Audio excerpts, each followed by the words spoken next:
Of course, I'm very grateful for this, and it's always a very heartfelt situation to come back to Oklahoma from traveling all over the world.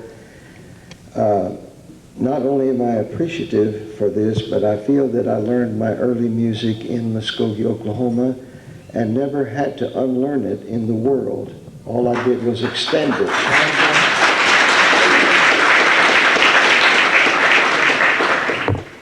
I played with several white society bands in Muskogee playing stock arrangements of the hits of the day, but I also played on Friday and Saturday nights with a 14-piece all-black band. That's where I learned to play jazz.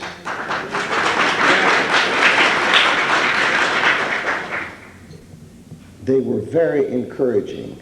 They were very encouraging. I also had the pleasure to meet my mentor as far as the guitar, not of music, but of just of the guitar, Charlie Christian. When I was 16 and he was 21, we spent 3 days together in Oklahoma City, and I learned a lot just by observing him without him teaching me.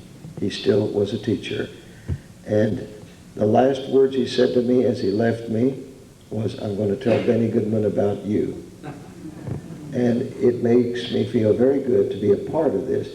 I just want to tell you, I also had the honor of being a musical ambassador for Cyrus Vance in the State Department during the Jimmy Carter administration, and went to Europe, Asia, communist countries in Egypt and South America, representing the United States and trying to deliver a kind of an awareness of it's possible to start from humble beginnings and at least get to the point where you're paying heavy taxes.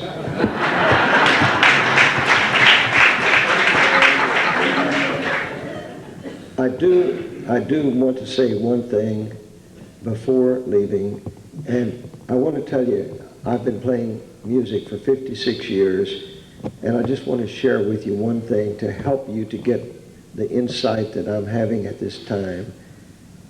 Jazz music is undergoing a very severe trial in order to survive.